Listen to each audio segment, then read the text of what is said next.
Let's roll.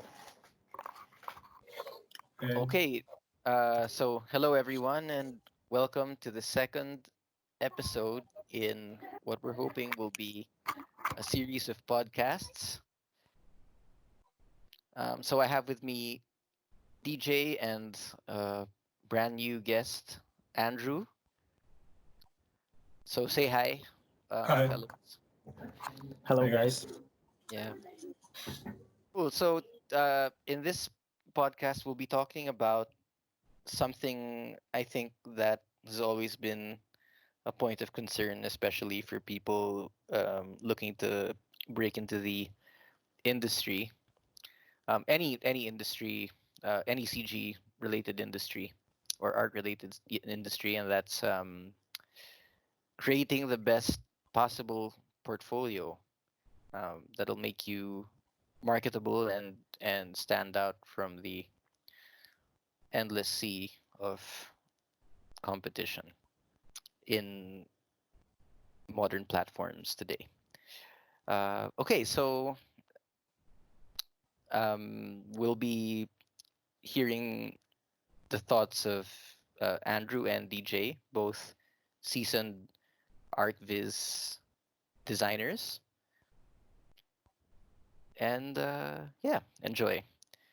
So I think that generally the one main question people might have is what sort of content should go into your portfolio? Is it supposed to be something that's representative of uh, like everything you've been doing, your progress? Should it be, or should it be more tailor made for the kind of industry you're trying to enter, for the kind of job that you're trying to get? In this case, as an archivist designer, what do you Um, guys? Yeah. so I would say no matter if this is Archibis or another branch of CG, you need to first ask yourself a question: what's the purpose of your portfolio? So do you want to get a job in some studio, or are you going to look for freelance assignments, jobs with this portfolio? Or I don't know, maybe you want to, like some guys do, for example, on Instagram, just show your progress, show what you do, and and you know. Uh, has some followers, maybe in future people who would ask you for some cooperation. So the first thing is that you need to know what's this is a tool, and what goal you want to achieve with that tool. So we are talking about Archivist. So in this case, I think yeah, those are those two things: working in a studio or looking for customers, for clients for your work as a freelancer. So if you will answer that question, you know what's the goal, then you can go to the next steps. Yeah, and really, I would add, like nowadays we have so much possible ways of like doing a portfolio. Really, it's not like just in the old days you had your projects or whatever printed out or like like a physical portfolio. Really, and right now everything is really online generally, or sent via email or whatever. You just send a link or something like that.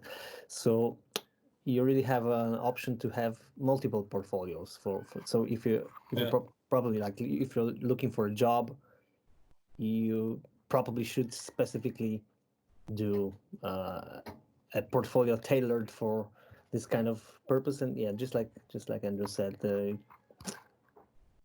it needs to be for a specific purpose, and but you don't have to limit yourself to like one of these, because you might have a portfolio for getting a job, and then You might also have a portfolio of, just things that you do, especially for people who are kind of like interested in multiple branches or stuff like that. Yeah, I've seen people interested in sculpting or and doing other things on the side. So Yes. Yeah. Yeah. Okay. I've seen on Instagram very often guys have, for example, two accounts, and one is just they upload anything that they are working on at this time, tests or screenshots from the scenes, and the other one is the work they choose to share as the real portfolio, like the best work.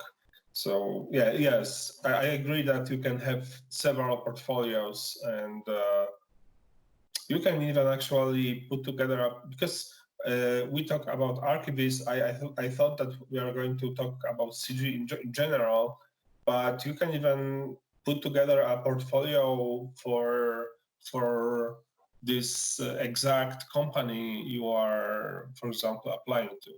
So basically, if you put together a portfolio when you're looking for a job, you need to prove your future employer that you have the skills which will be needed when you will take this position. So Right. yeah, so this is important to put there the work that will prove him that you are able to do that.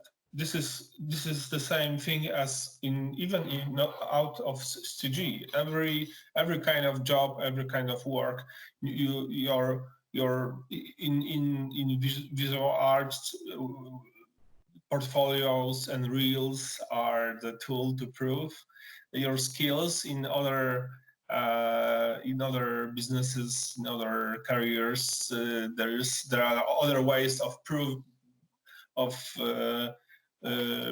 that you have the skills, but in this case you need to prove the skills that will be needed in future in this company. Right. So I think the idea is to kind of, I mean, especially with platforms now, like if you were to do it on ArtStation, it's not like you only submit one collection of works, or you only put up one collection of works anyway. If you're a multifaceted sort of designer, like DJ mentions, you like to do sculpts or work with other media, you could always just make separate portfolios tailor made for a specific purpose, with the skill sets that you have, for the skill sets that you have, I guess. So yeah, that's sound advice. But so then that's for somebody, I think, who'd be looking to who has some prospects, looking to find employment somewhere. But what about people who really just want to try their hand at going pure freelance? Is there some sort of I guess, like, you would put together your um you would showcase then everything that you could do, right? To kind of appeal to any sort of job that you think you could do that isn't related to a specific um I mean, what I mean to say is, like, you could be primarily an ArcViz freelancer, but you could also be open to taking other CG related jobs on the side. Like, let's say if you were a sculptor, you might um, be able to have sideline as a, what do you call those, sort of like a 3D scan restorer, right? Like, where like I've seen a lot of those openings around, like people basically sending you over scans, and you sort of uh, restoring whatever detail was lost from the original object. So yeah, anyway, the so what do you guys think about that? Like, what if you're a freelancer and you're trying to make yourself visible, but across every possible field that you can do, because everybody knows it. Like the jobs don't always grow out of grow on trees. I don't Yeah, know if that's correct. Yeah. I would say to that question, this is a kind of like I think a strategic question, sort of, and it depends. Yeah. What's the wisest I'd thing to do? say Yeah. I'd say that this really depends on what you consider yourself really, because I believe that there are people, like there are different people, and they can have different strategies, sort of, that they fit into, sort of, because some people are more towards specialists in a specific uh, narrow field, and they feel good with that. They want to specialize in one specific area, and it's the best strategy for them. And then it's probably wiser to do a really standing out portfolio in one specific branch, even for freelancing, because this is more likely to get them the jobs that they want, because freelance jobs aren't all equal. You really sometimes want to get the clients that you want, the clients that will pay, or the job that will give you satisfaction. And sometimes it's one job gets you another, Right. that way. Yeah. And some people are more like generalists, or have widespread talents, interests, and stuff like that, and they tend to do various stuff. Probably not. It's less likely that they are the best in each field, the best they are, but their kind of strength is that they have this wide overview, and they can do a lot of things, and they can swiftly move between them, and yeah, and adapt. And yes, then it's probably good to show off that you're really capable of doing many things.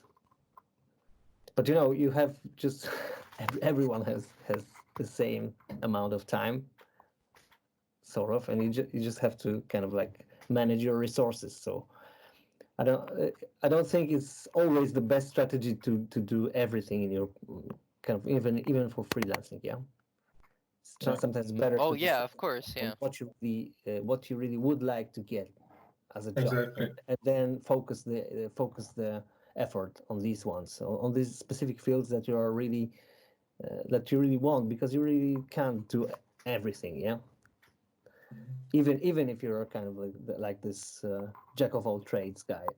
Yeah. You, That's true. No, you, no, but I think if I might sort of explain a bit, it's like I'm thinking more of situations where, let's say, for example, um you're an ArcVis designer specifically, which means the entire uh all of the relevant fields that go into producing the typical ArcVis deliverable are things that you train in, or this is your skill set. um, but you could, I mean, it wouldn't also be like, I'm sure there are lean seasons, right? So if this is your bread and butter, you would you could, for example, have a portfolio full of um, interiors, or yeah, for example, like you have a portfolio full of interiors, um, but let's say those interiors include objects that aren't necessarily ones that you've done from scratch, but then you're also a pretty skilled modeler yourself, and it's a lean season, and then you come across, for example, hard surface modeling jobs, wherein you sort of also want to make yourself open maybe to be able to take on jobs of that nature. And does that affect, like, does that tend to happen? And if it is true, like, there are lean seasons, and you need to find sort of peripheral jobs that are within your skill set, but are not necessarily what you're setting out to do, just to put the bread on the table. Um, is there a way of sort of curating your work so that you can sort of present yourself as somebody who, I'm an art viz designer, and I'm capable of doing all of these things. So you need somebody to do this. Look at my work. You can see clearly that you know that I'm capable of doing this. So those are those two portfolios. So as DJ Oh, said, like separate. because Yeah, keep them yeah, separate. because yes, because so there's a difference between customers, clients who just want your visualizations, and they don't have to be professional CG artists. They can be architects, developers, whoever. And the second ones, those who need your models, are guys who are in CG industry themselves. So there is a difference between those two type of clients. Guys who are in CG, they have imagination, and they can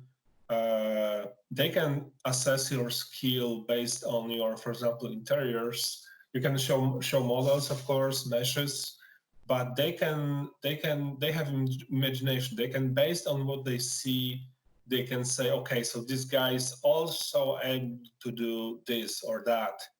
And guys who are buying visualizations, just everybody outside of CG industry, they cannot imagine you doing anything else basically than what you have in your portfolio. So even Uh-huh. I had situations that, so basically you are going to get exactly, or very close, the jobs which you already have in your portfolio.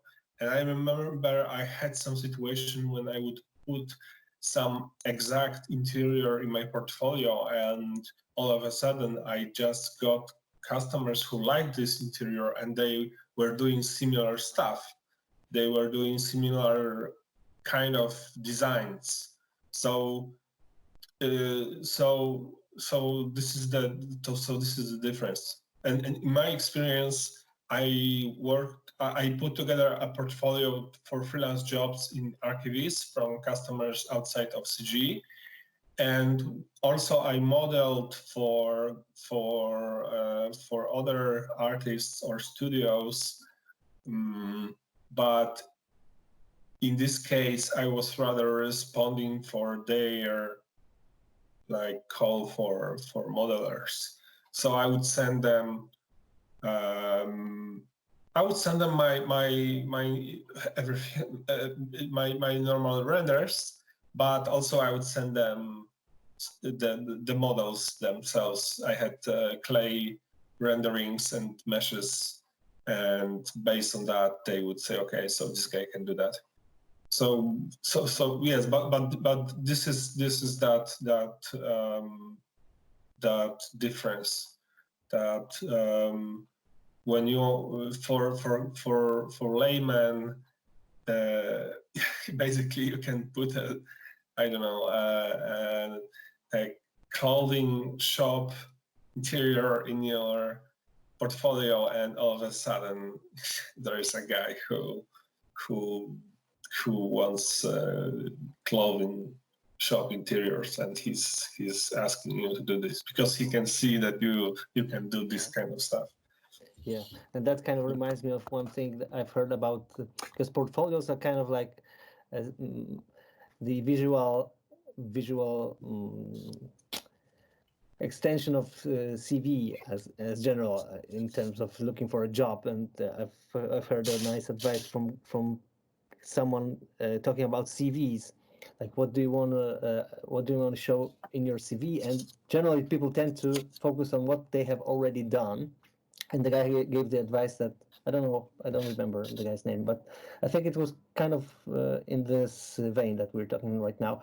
He was advising to describe yourself, and also what you are to describe what you are aiming at, like where do you want to go next, or not what you already done, because then you'll just Yeah. land the jobs that you have already done. So you'll keep on doing the same thing over and over. And if you're aiming for something different, like if you want to get a, I don't know, more high-end jobs or anything, you should probably aim for, for where you are going. Yeah. So showing a little Yeah. bit of where you're going, that might call also for your maybe not your past paid jobs, or if they were great and you're super excited about them, it's okay. But it's also worth doing your kind of like research, private, personal jobs, to get the jobs that you really want to get. Yeah. So that's Yeah.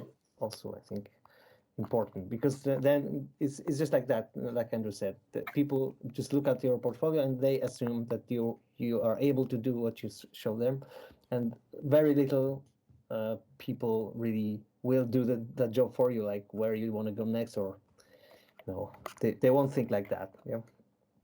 Yeah. It's kind of your job to think, where do you want to go next, what kind of job you want to get, and that's the mindset that you probably should be considering in putting up a portfolio as well. Yeah. I remember a conversation with a guy who was a designer.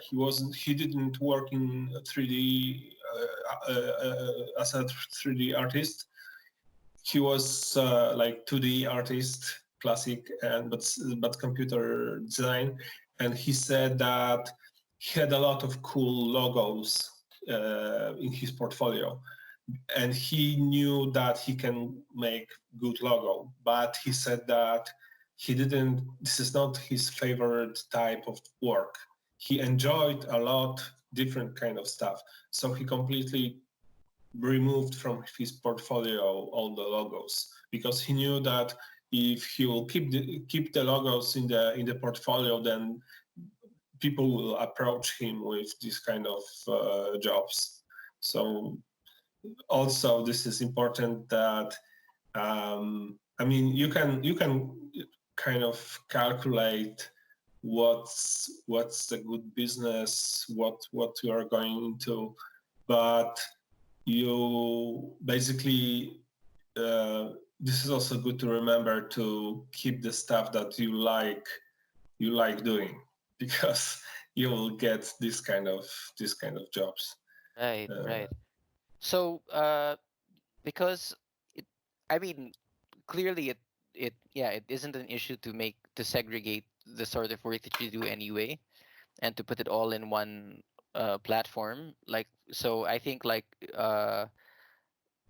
some accounts that I've seen, for example, in ArtStation will have categorized like work grouped into uh, categories. Sometimes by medium, sometimes by uh, well, what would you call? I guess by genre or by industry. So some art viz, some character. I mean, the few people that might, for example, be multifaceted that way. Um, but yeah, you made an interesting point about sort of you put up the pieces that you think will get you the work that you're after. So you put the pieces that are relevant to what you want to be doing.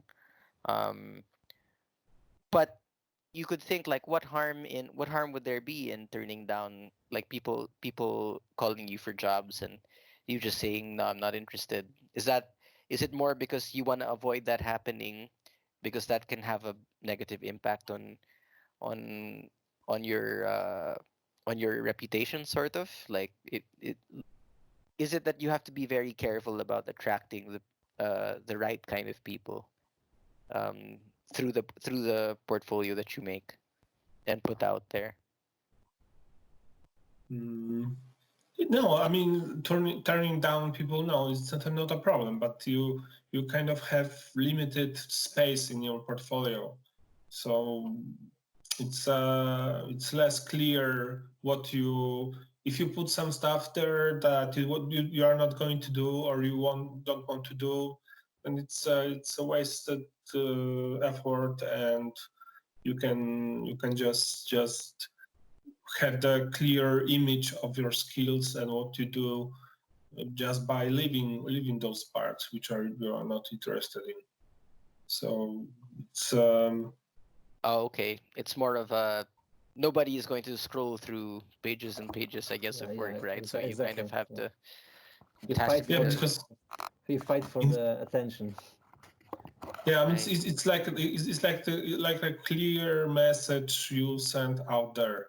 So for example, let's say that you are going to to work in some studio, and you put together your, let's say, interiors and or another studio, but you also have some skills in animation or rigging or whatever, or 3D tracking. So if you think, okay, this is my secondary skill, maybe it will be useful. So you can put some work which is even worse than very good there, because maybe somebody will consider, okay, so this guy has this additional skill, so I'll take him.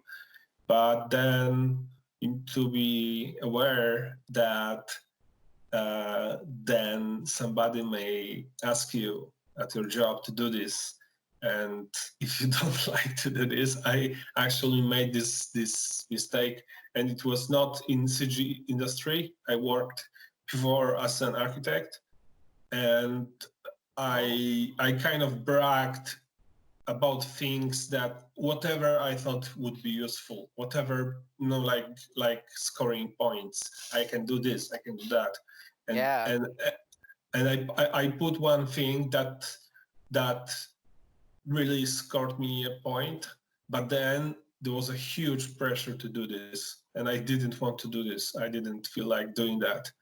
So it's if you have a like close, beautiful portfolio of the stuff you like to do, what's the point of adding another, I don't know, 5 more 10 works which are kind of breaking the image of what you are doing and That's what you want true. to do. Yeah. Yeah. I think definitely that's like that may be a common pitfall, especially among the people just kind of fresh in the business, or people who are like, people who are up at, like just starting out, because I guess there's, Yeah. yeah, like the pressure of have making sure that you have the stability and you find the work can drive one to sort of just say like, okay, I can do this, anything. Like if there's anything Yeah. that like, because you're just trying to like cast a huge net and rake in whatever client you can. But yeah, that in the end that doesn't really help you much. You know, um I have an impression that sometimes there are customers who are looking for the cheapest solution, and they have a good nose to find who's the cheapest, and based on the quality of work, but also based on the what you have, portfolio in general, how your portfolio looks like, how it's put together. It kind of, even if those clients are not specialists in this industry, they know, okay, this guy is a student. I mean, okay, so this guy is a pro, this guy is a student. I'm going to approach the student because I don't have too much money for this project. So right. so this is all the stuff is communicating what you can do, what you cannot do. I mean, if you are a pro and you have a long experience, then you may have the comfort of putting together a portfolio which is very much specialized, and you work on the like with that goal in mind, to put together such a killer portfolio of I don't know, ZBrush artist. But Yeah. when you start, of course, you have a lot of different works, and there is nothing bad of basically people. If you people put together, put sometimes worse work or very different work, or work from different kind of even like sometimes you can see a portfolio that, okay, this is all the stuff this guy did at college, art college or at studying architecture. So there's nothing bad about it itself. Just there's a different response for such a portfolio than for a different one. Right. So another dilemma, I think, um, in sort of standing out in the competition, I noticed at least, is one, you're up against people who have had experience with maybe some known architecture firms, or any client, like some prestigious, like client in that ecosystem. And obviously, once the NDA is lifted, it probably would be a good idea to post uh, l- the work that you've done for a particular client, and Yes. because the name of the client would, um and so This is there's, yeah, yes, yeah. so. I mean, this is the thing I'm not familiar with. I know that this is a problem for guys who work in studios for some. There's NDA and there are big brands involved, and they don't allow to artists to share that work. So I don't really know how they resolve that problem. Um, Probably that's my only guess. If you can say that you work in that studio, it means that you are very good already. I don't know, but maybe Yeah. DJ has some input on this, because I didn't have. I mean, I had a problem with not being. I had a problem with not being able to put my work into my portfolio when it comes to modeling, because that was a part of some bigger projects, and some guys didn't want to maybe know anybody to know that actually that project was divided into more people, and it was more. Oh. I mean, no, I'm not in How terms of mean? in terms of their NDA. They just found a Yeah, yeah. subcontractor, or they didn't want to kind of.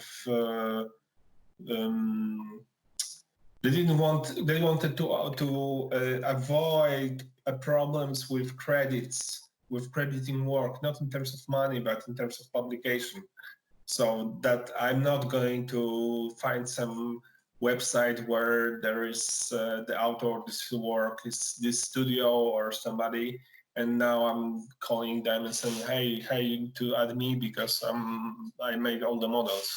So, but I didn't have this problem of studios. And when we work here at GarageFarmNet, we deal with it quite a lot. I mean, it's. I wish we had a guest here who would have some input how to deal with that. Yeah, yeah. But Yeah, it's a good idea for next podcast. Yeah, Like, for sure. We yeah, we definitely, yeah, we definitely will. Um yeah, so but then I think the looming problem, I think, is, if you so you're in the market, and everyone is showing off their portfolios, and suddenly, like, these younger,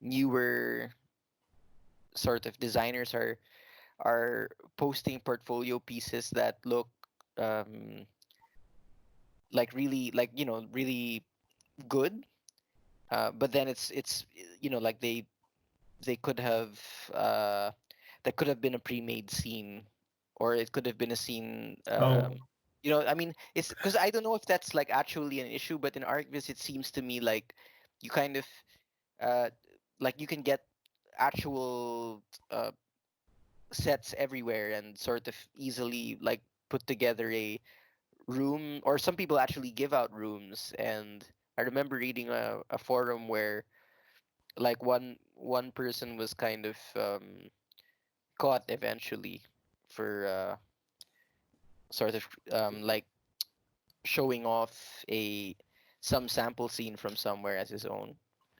But I've seen. you know, yeah, So I've seen, Evermotion. They have those ready scenes. I don't remember how their names, like So in theory, they give a right to just click render them, and put there somewhere. Mhm. You can, and I've Oh seen man. one studio which was doing that. I was so pissed off when I noticed that, but it was legal. But this is that question is from the other side, from the side of employer, or from the side of a client, or somebody looking for a subcontractor. If this is real portfolio, or there's some cheating there. Yeah. Yeah, yeah. So they're going to have to be able to determine that for themselves for sure. But then if you look through like an ArcViz, like through several ArcViz portfolios, it's not difficult to find like really good looking renders. So what are what are ways that people can kind of put themselves above that? Like what are how then would be the best way to make a portfolio that stands out amidst all of this relatively high quality work, that and some of which is just literally like rendering out a scene that was already created by seasoned professionals and then brandishing it as your own, and then like you say, it's and legally even. What can designers do to kind of to remedy that problem? I think this is you can go through different through pages of different studios which do archivists, and you can say what kind of customers they are shooting for, and I'm sure that having your style is something that's making you stand out. Um, Mm, because when I started, it was like times where photorealistic was the key word. So now it's not about photorealistic render. It's about great image that will sell your project design to. yeah.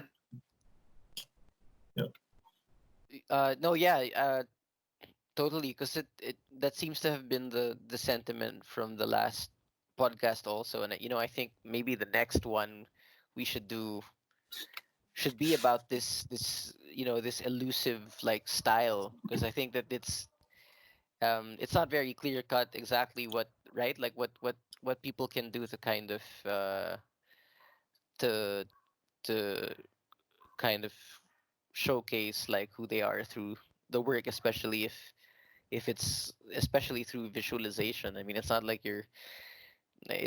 oftentimes you don't have the like you're working based off of other material, other designs. So yeah, like I think it would be nice to talk about that in a future, in maybe the next or in a future episode. But yeah, so um okay, so we know that we should be organized in making portfolios. We should kind of tailor them to meet the sort of opportunities, to bring in the sort of opportunities that we want specifically. And I was going to ask, there are like different opinions about whether you should put only your best work, or uh you should also put like your not as good work, and kind of I remember hearing somewhere that like companies, for example, looking to hire, will invest more in um, people who they see are making active progress. And I think, and these are, I think, bigger companies, and so this is kind of a little removed from freelancers who really just want like contractual work. But uh, yeah, like basically, some people think that in some cases it's good to kind of represent yourself as an individual, and what you've been up to, and kind of sort of what DJ's been saying about like what you want to be doing, and then maybe like show progress in that case. And then some also believe that you should really just kind of put your best foot forward. um but I think, yeah, that I think that might be on a case to case basis. But yeah, what do you think about that?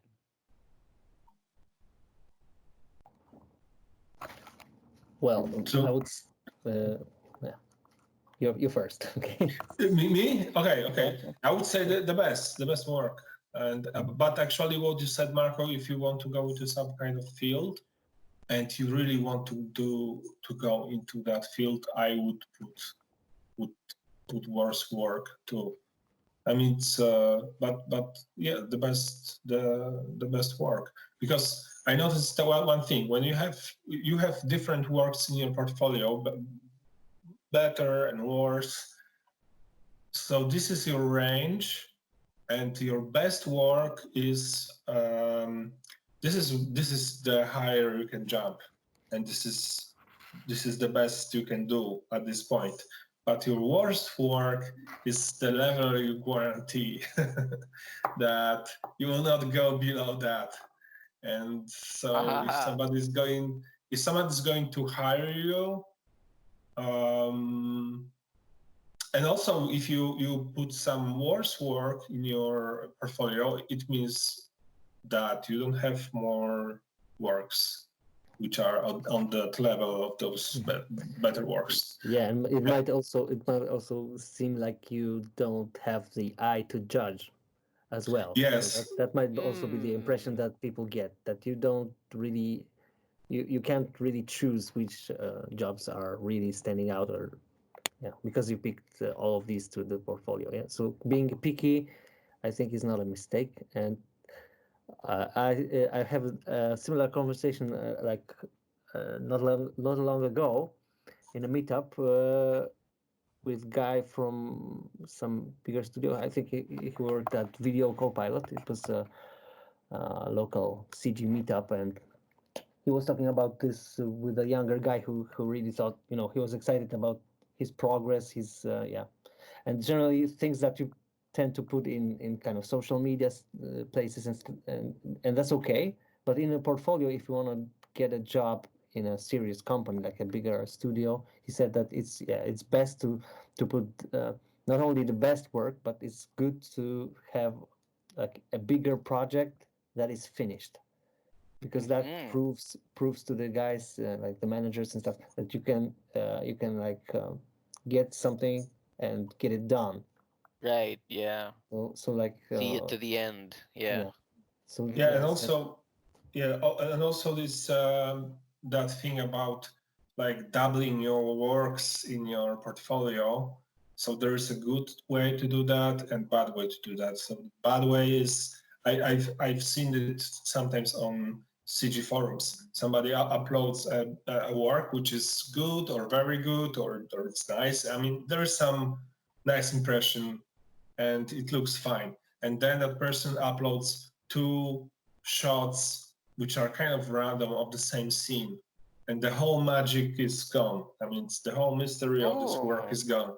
But on the other hand, um, this is my experience. I mean, from other jobs, for example, which I did in my life, is that, for example, you can have a nice car render in your portfolio, but if you will make a series of renders which are not just different points of view of this car, just something random, but things that every image is saying something more, a real series, like in art, Right, right.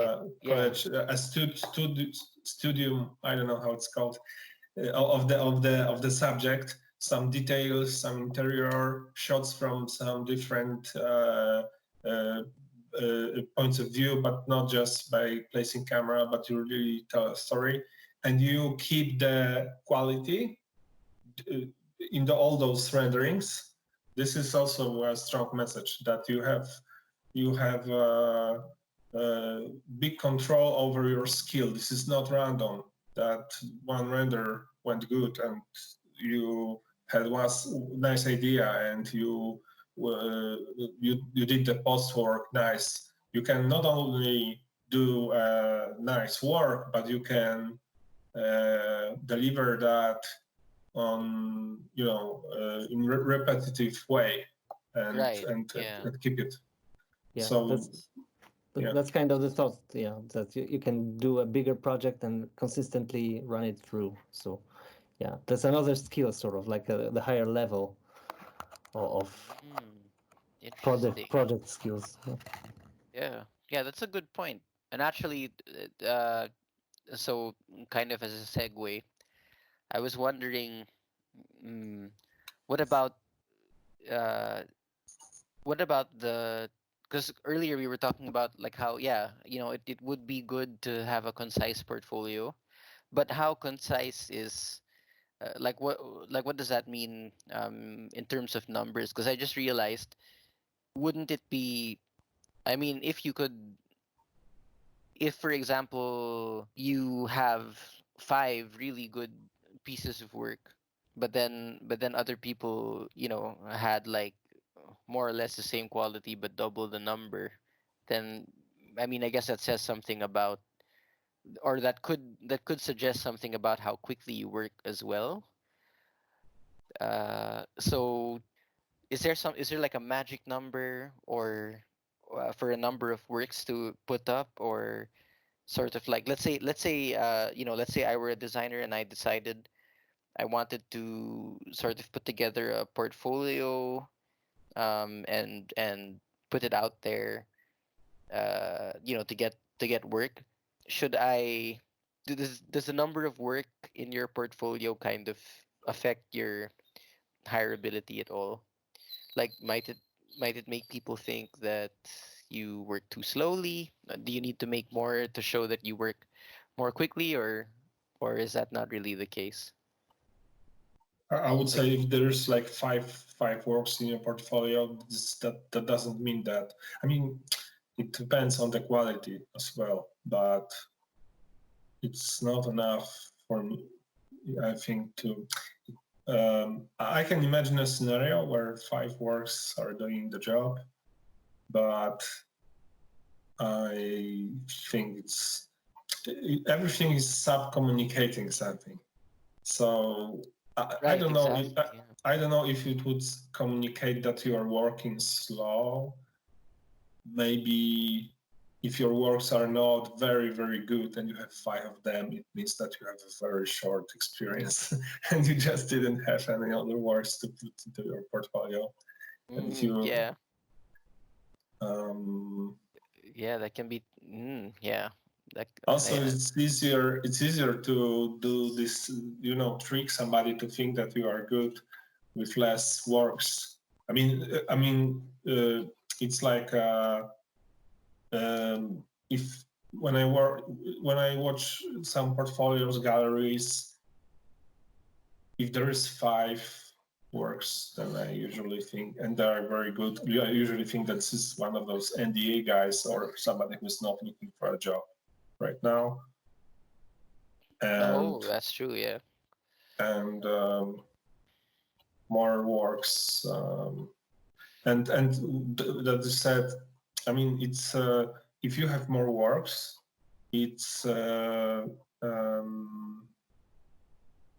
it's more difficult to prove that you have your own style, that you have some repetitive um, I don't know how to call it, results. So it's Like consistency. five is I'm really now rather looking back to work. Yes, consistency. I'm looking back to my experience when I worked in architectural studios. So five works would be, yeah. So where's the rest? I mean, unless there would be huge projects, like many many boards for Right. like five projects with many boards, and they will be very good, then that would work. But it's like 5 images themselves. It's no, I think it's not enough. Mm, yeah. Yeah, that's true. I was always thinking about, like, I watch galleries. Usually the works are presented like in rows, like 5 per 3. So for example, 15, three rows of 5 works, or 5 rows of 3 works. That gives some kind of full image that you did some work. You spent some hours on working on that. And I even remember guys on forums who were putting together, they started studios. So also they had like this goal of 15 works or 20 works, and they just had the goal of, okay, since today, 1 work per week, because I want to put together some consistent story. So if you have so this is the point from I have experience at, but I'm also aware that there are guys out there which are completely beyond my skills, or I have never worked in that industry, that I have the impression they can communicate with one image. But this is not my, I don't have experience in that. From archivists and working in architecture before, it's it needs to be some kind of like closed story, and 5 images are not doing that. Yeah. I would ask DJ, how many works do you think there should be in portfolio? Yeah, I think it's good to have some kind of a substantial number. Like I agree that a few rows of projects might be good. Yeah, and it's usually good to I think to present even in a narrower field, like the archivists. If you're focusing on even on interiors, you might have a few different things. Yeah, so like or if you're if you're aiming for getting a specific like narrow style job, but generally showcasing that you're able to do different moods, or having like daytime renders and maybe some nighttime renders. So it's good to show some variety as well, like consistency and variety inside. Mm-hmm. If you guys were to come up with a number for our listeners, like who are thinking about building up their portfolio, how many pieces should you have before you publish? Or is it okay to just Well, like publish one at a if you time, but if you have frequently? 5 good projects, don't hesitate to publish them anyway. Yeah. how What if how you that had like, how are you going to build the rest that you need? Yes, you have. yeah, Yes. Do you the Also, have? stack beforehand? there's no point of waiting until you'll be perfect. So you can. I learned some You'll never stuff. get there. Yeah. Yes. I mean, also, sometimes you will get feedback from. I mean, you are going to be rejected, but also with the feedback. So, for example, I remember the first studio I sent my works to. They said, "Thank you, they are nice, but our customers are used to a higher quality of works." And they said, "Well, this is low quality." So there's nothing bad about being rejected. So Yeah, you I just try until you make it. There are some guys who just appear on forums like gods all of a sudden, with just crazy skills. But I think most of people just start from the point they start, and they try so many times and bounce back until they make it. So Yeah. this is not bad to send not perfect portfolio. Of course, it's what we are talking about is how to make the best from what you have. And Right. Well if said. Well you said. yeah if if you have I mean, there are so many. I remember when I was a student, and there was like, okay, so that the first work should be great, then some worse work, then a good work because the guy will get bored, and we end with a very good work. Because this is the final impression, and this is all because you don't have enough of very good works. Those tricks, let's say. So yeah, but we can start from that, and this is important to show your portfolio to professionals who are already there for feedback. You will not hide with your works. No, don't be shy to show, to ask what you can do different. And guys on forums are very often if you are straightforward with that okay, I'm going into this industry and this is my work, is it fine? They are very Helpful. helpful. Yeah. There's like at least in CG, I know different industries where it doesn't work that way, but in CG it's they're very happy to tell you what you should work on or change to get there. Yeah. So yeah. That's cool. That's cool. CG's got chill. That's good. Also, yeah. Well, actually, I did this list of points, so maybe I can just quickly go through them Oh if this yeah, is yeah. not getting too long. No, that would So be great. Yeah. yeah, so you can. Okay, so this is like a trivia knowledge. I don't know if this is really useful, but this is true. That I have a friend who was the owner of an advertising agency, and I asked him also about this recruitation. So he said that by a rule of thumb, he would reject people who would put in their CV the courses that they did the course of this software they are supposed to work with the company.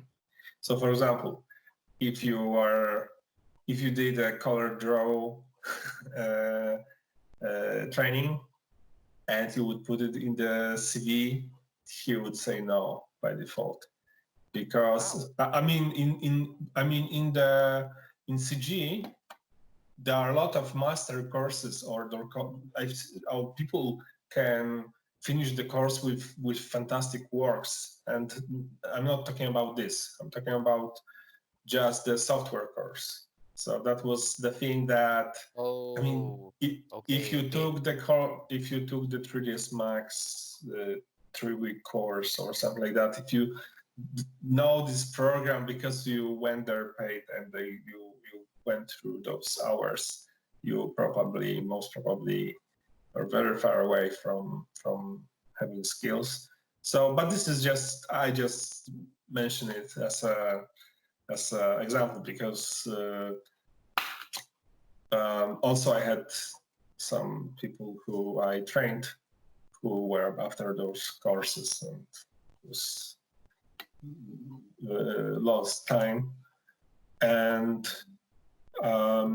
also don't add works which are based on tutorials or templates, because very often people know them and they seem if yeah, I remember that even my first work which I did after a tutorial, people even didn't want to talk about it. I didn't even look for a job with that. I just showed that, and if you did something like that, then there's a chance that there are. The first thing is that guys saw it. The second thing is that there are those kind of works are flying around everywhere. So this is something that you shouldn't use. This is rather for guys who are starting. Um, Also, this thing is that so ECG, this is computer graphics, 3ds Max, or another application, but the classic art skills are always valued, and things like painting, drawing is actually if you go into archivist industry, when I started, I wasn't aware how important it is, especially now, as we said before, that this is not only about photorealistic image anymore. So if you know digital painting, and it means that you can create a compelling image. That means, for example, that um, you'll be able to make some cool post work on your renders, for example. And those classic skills never get unpopular. This is, I think, personally, I think this is the most I think important thing. no, I think you're So, right about that because I think, and it kind of relates to me. It relates a little bit to your story about your your your friend not hiring people who take the software courses. Because I think that one thing about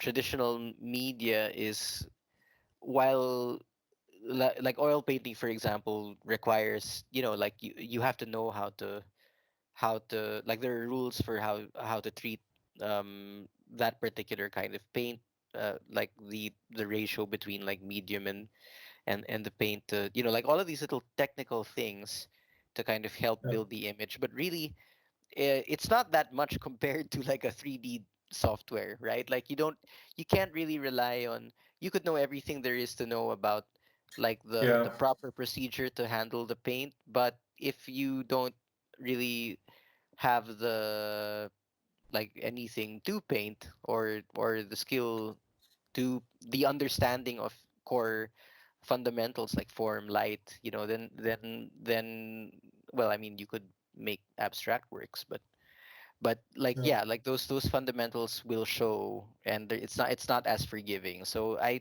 agree. I think that's why traditional media is a telltale sign, maybe, of, you know of your, yeah, like your fundamentals. You can't There's not a lot you can do with technology to cheat that, I guess.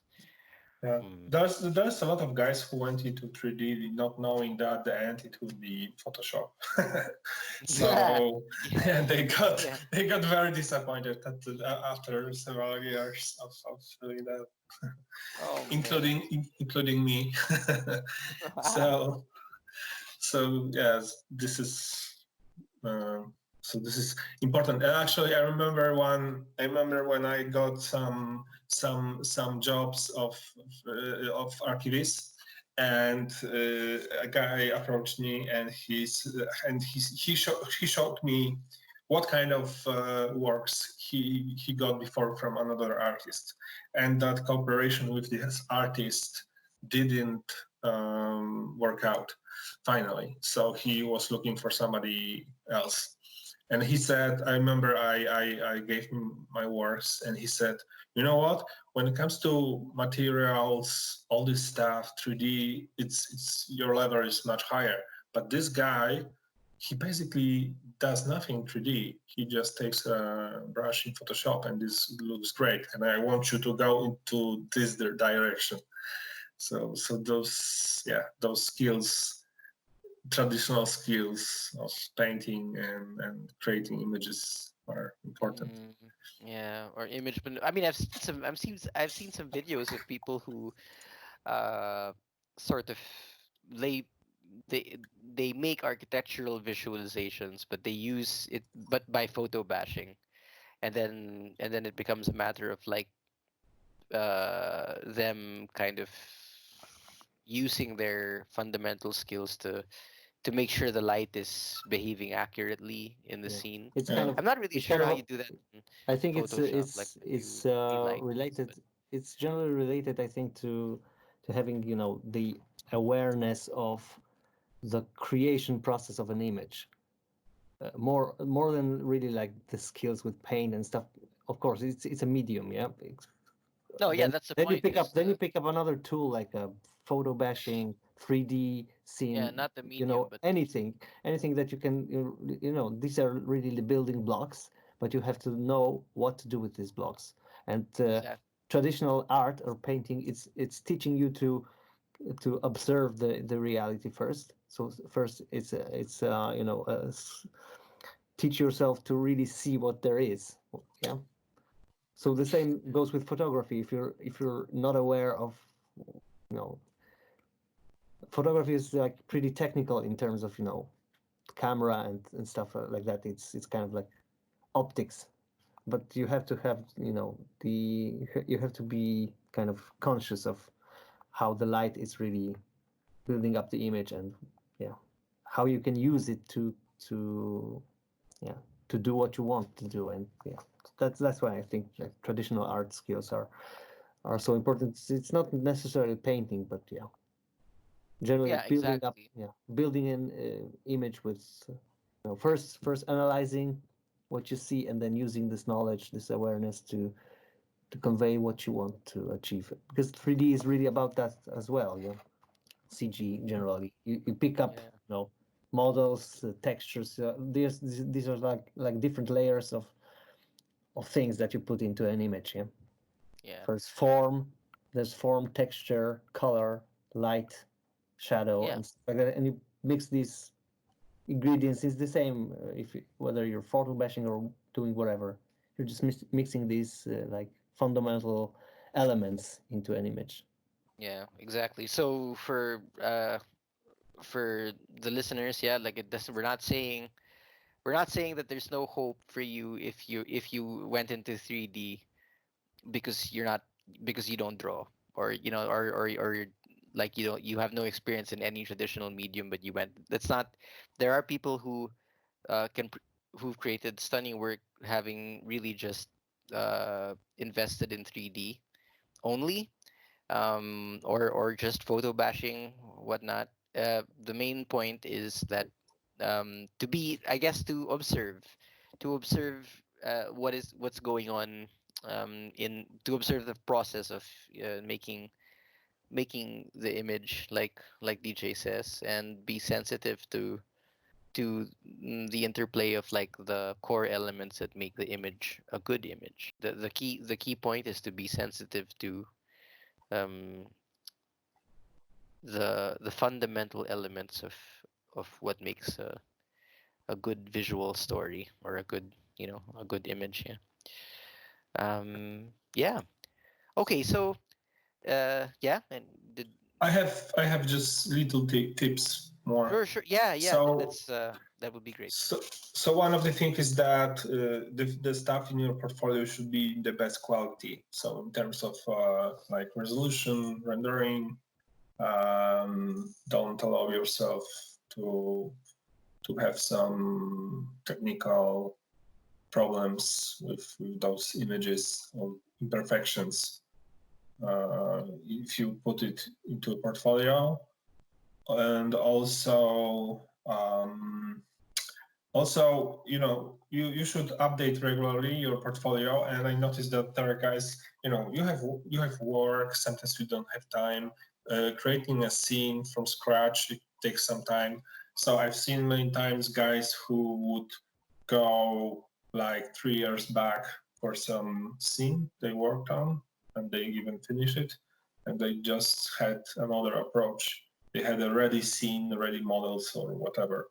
So this is also sometimes a good way to quickly put something new to your portfolio.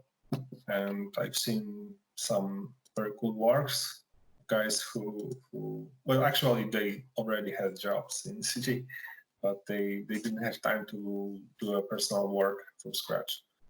So I think that's all I found, and I remember.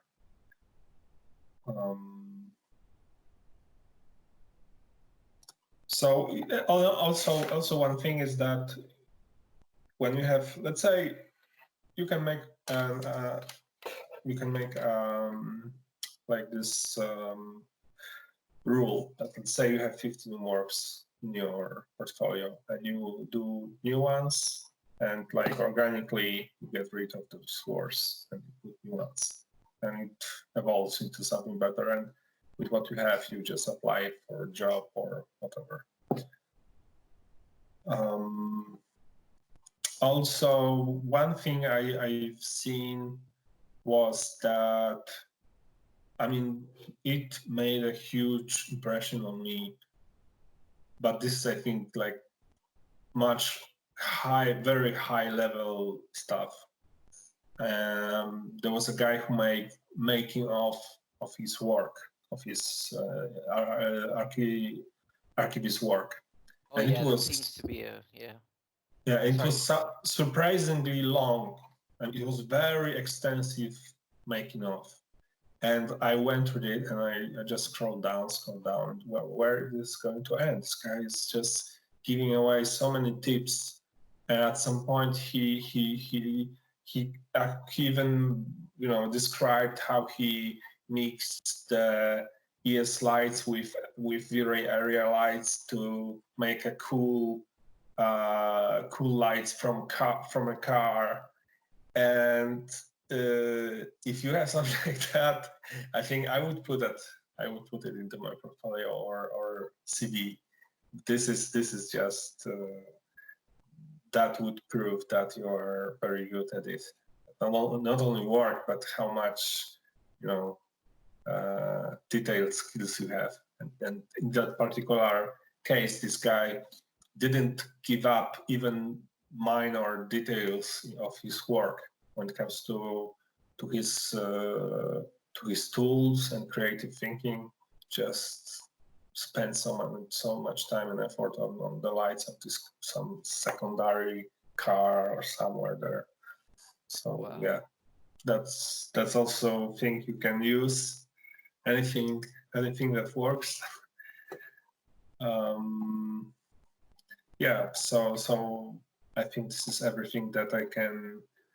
Oh, and don't forget to give your contact details in your portfolio. Yeah. So Yeah, that would be a catastrophe if, you might have like the best work and then nobody remember and you're wondering why you're not getting any jobs, and then you realize you totally forgot to put your email in the. but it happens. It happens. I wouldn't be surprised. Like, I think for some people it could be like a real psychological ordeal just to kind of publish a portfolio anyway. So like I can imagine someone nervously like thinking about hitting the publish button and just concentrating purely on like, oh, should I do it? Is my work good enough? Yada yada yada. And then Yeah, you wait for years and you don't know why yeah, it's not happening. yeah. Thanks again, Andrew and DJ, for um, this really great and extensive conversation. And so, before we say goodbye, are there any parting words you wanna leave for our listeners? Any sort of last pieces of advice, maybe?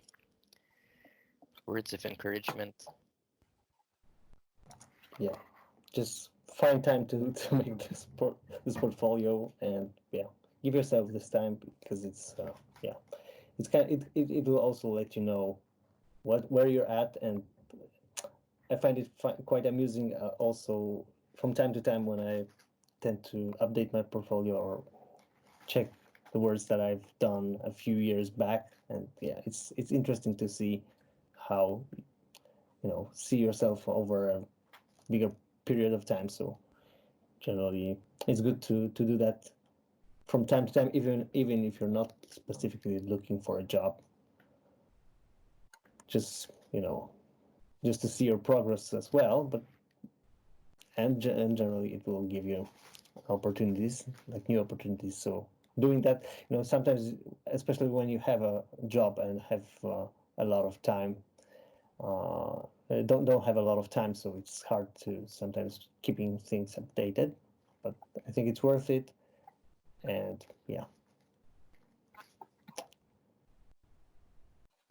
that's my part. All right. Um, and you, Andrew? Yeah. Anything? Yeah, I would say that start with what you have, put together any portfolio you can, and just start knocking to the doors, and at the same time just work. And a lot of those questions come from not having enough of good work, so just need to sit down and do it. So yeah, and show guys who are better than you, and just Get work on it. feedback. If you like it, if you enjoy it, you love this field, then it's a matter of time and your work until you put together a very good portfolio. All right. That's my summary. Okay. So, uh, there you have it, guys. Thanks for tuning in to uh, the second of our podcasts. Um, stay tuned for more to come, and happy creating.